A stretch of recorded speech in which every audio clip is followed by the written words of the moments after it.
ಏನ್ರಿ ಇದು? ಯಾರನ್ನ ಕೇಳಿದ್ರು ಗೊತ್ತಿಲ್ಲ ಅಂತಾನೆ ಹೇಳ್ತಿದ್ದಾರೆ. சாரே அந்த பொம்பளை மூஞ்சி நாங்களே சரியா பார்க்கல சாரே. வேற யாரும் பார்த்துருக்க முடியும்? ಇವ್ರು ನೋಡಿದ್ರೆ ಆ ಕಡೆ ಹೋಗಿದ್ದಾರೆ ಈ ಕಡೆ ಹೋಗಿದ್ದಾರೆ ಅಂತ ಅವ್ರ ಹತ್ರನೇ ಹೋಗಿ ಹೇಳಿದ್ರು. ಇವಾಗ ಏನಾದ್ರು ನಾವು ಹುಡ್ಕೊಡ್ದೆ ಹೋದ್ರೆ ಆ ಯಪ್ಪನೇ ಬಂದು ನಮ್ಮ ಜೊತೆ ಹುಡ್ಕೋಕ್ ಶುರು ಮಾಡ್ತಾರೆ. ಆಮೇಲೆ ಅದೊಂದು ದೊಡ್ಡ ತಲೆನೋವು ನಮಗೆ. சாரே அந்த ஆளை பார்க்கறதுக்கு ஒரு மாதிரியா இருக்கு சாரே. ಅನ್ಸೋದೇನು, ಆ ಯಪ್ಪ ಬೇರೆ ತರಾನೇ. ನೀವು ನೆನ್ನೆ ಬರ್ದೆ ಹೋಗಿದ್ರೆ ನೀವಿರೋ ಜಾಗಕ್ಕೆ ಹುಡ್ಕೊಂಡು ಬಂದಿರೋರು. ಹೇಗೋ ನೀವು ಬಂದಿದ್ದಕ್ಕೆ ಒಳ್ಳೇದಾಯ್ತು. ಬನ್ನಿ ಆ ಟೋಲ್ ಹತ್ರ ಹೋಗಿ CCTV ಚೆಕ್ ಮಾಡೋಣ, ಏನಾದರೂ ಗೊತ್ತಾಗ್ಬಹುದು. வாங்க சார்.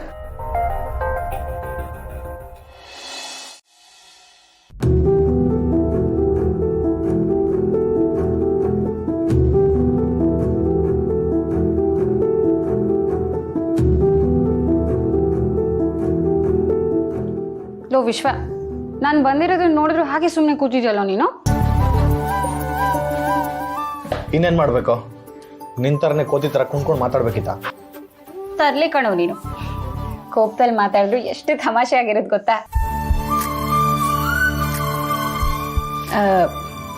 ವಿಶ್ವ, ನಾಳೆ ನಾವಿಬ್ರು ಹೊರಗಡೆ ಹೋಗೋಣವಾ?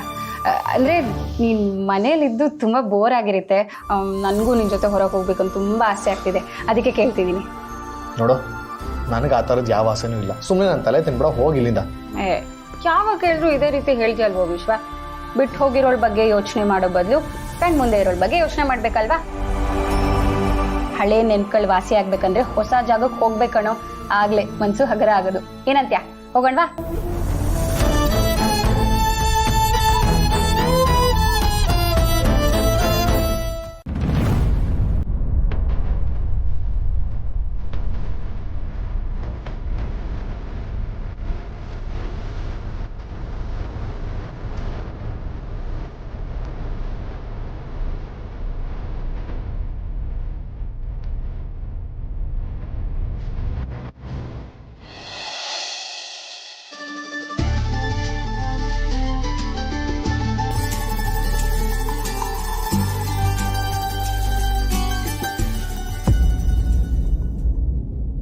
ವಿಶ್ವ, ನಾನು ನಿನ್ನ ಹತ್ರ ಏನೋ ಕೇಳಿದ್ದೀನಿ, ಹೊರಗಡೆ ಕರ್ಕೊಂಡು ಹೋಗು ಅನ್ನೋ ತಪ್ಪೇನೋ?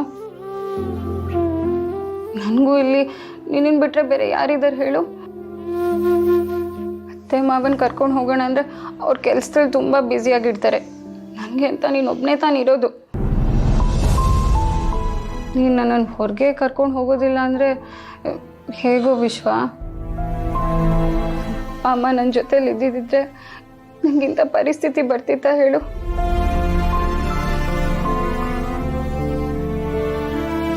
ನೋಡು, ನಾನು ಇಷ್ಟೆಲ್ಲ ಹೇಳ್ಕೊಂಡ್ರು ನಿನ್ ಮನ್ಸು ಕರಗ್ತಿಲ್ಲ ಅಂದ್ರೆ ಹೇಗೋ ವಿಶ್ವ?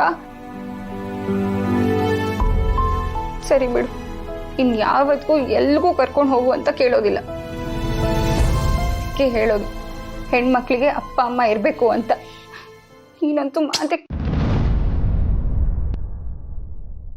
ಸರಿ ಬಿಡು, ಕರ್ಕೊಂಡು ಹೋಗ್ತೀನಿ. ನಿಜವಾಗ್ಲೂ?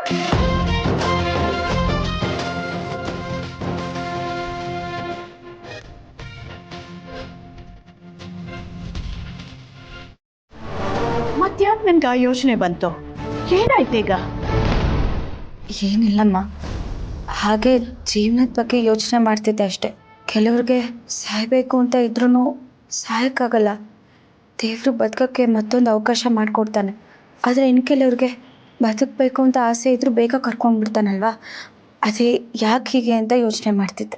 ನೋಡು ಚಂದನ, ನಾವೆಷ್ಟೇ ಪ್ರಯತ್ನ ಪಟ್ಟರೂ ಭೂಮಿ ಮೇಲೆ ನಮ್ಮ ಋಣ ತೀರಿದ್ರೇನೆಮ್ಮ ನಮಗಿಲ್ಲಿಂದ ಹೋಗೋಕ್ಕಾಗೋದು. ಎಂತೆಂಥ ಪರಿಸ್ಥಿತಿನಲ್ಲಿ ಬದುಕು ಬಂದವ್ರನ್ನ ನಾವು ನೋಡಿಲ್ವಾ? ನೀನು ಹಾಗೆ. ನಿನಗಿನ್ನೂ ಇಲ್ಲಿನ ಋಣ ಎದ್ದಿದ್ದಾನೆ ನೀನು ಬದುಕು ಬಂದಿದ್ದು. ಅದೇನೋ ಸರಿ ಅಮ್ಮ, ಆದರೆ ನಮ್ಮ ಜೀವನದಲ್ಲಿ ಯಾವುದು ನಾವು ಅಂದ್ಕೊಂಡಾಗ ನಡೆದೇ ಇದ್ದಾಗ ಜೀವನಕ್ಕೆ ಅರ್ಥನೇ ಇಲ್ಲ ಅನ್ಸುತ್ತಲ್ವಾ? ಈ ಥರ ಅರ್ಥ ಇರೋ ಜೀವನ ನಡೆಸೋಕ್ಕಿಂತ ಸಾಯೋದೇ ಮೇಲಲ್ವಾ? ಬಿಡ್ತು ಅನ್ನಮ್ಮ. ಎಲ್ಲರೂ ನಿನ್ನ ಹಾಗೆ ಸಾಯೋ ನಿರ್ಧಾರ ಮಾಡಿದ್ದಿದ್ರೆ ಈ ಭೂಮಿ ಸ್ಮಶಾನ ಆಗಿರೋದು. ದುಃಖನ್ ಗೆದ್ದಾಗ್ತೆ ಅಲ್ವಾ ಸುಖದ ದಾರಿ ಸಿಗೋದು. ಎಲ್ಲದಕ್ಕೂ ಸಾವೇ ಪರಿಹಾರ ಅಲ್ಲಮ್ಮ. ಇಲ್ಲಮ್ಮ, ನನ್ನ ಪರಿಸ್ಥಿತಿಲಿ ಸಾಯೋದು ಬಿಟ್ಟರೆ ಬೇರೆ ಯಾವುದೂ ದಾರಿ ನನಗಿರಲಿಲ್ಲ. ನಿನ್ನ ಪರಿಸ್ಥಿತಿ ನನಗೂ ಅರ್ಥ ಆಗುತ್ತೆ ಚಂದನ. ಹೆತ್ತ ಅಪ್ಪ ಅಮ್ಮ ಬದುಕಿದ್ದಿದ್ರೆ ನಿನ್ಗೆ ಈ ಪರಿಸ್ಥಿತಿ ಬರ್ತಾ ಇರಲಿಲ್ಲ. ಆದರೆ ಏನು ಮಾಡೋದು, ಆ ದೇವರು ಅವ್ರನ್ನ ನಿನ್ನಿಂದ ದೂರ ಮಾಡಿಬಿಟ್ಟ. ಇಲ್ಲಮ್ಮ, ಅವ್ರನ್ನ ನನ್ನಿಂದ ದೂರ ಮಾಡಿಲ್ಲ, ನಾನೇ ಅವರಿಂದ ದೂರ ಆಗಿದ್ದೀನಿ. ಅವ್ರ ಪಾಲಿಗೆ ನಾನು ಸತ್ತಿದ್ರು ನನ್ನ ಪಾಲಿಗೆ ಅವ್ರಿನ್ನೂ ಇದ್ದಾರೆ.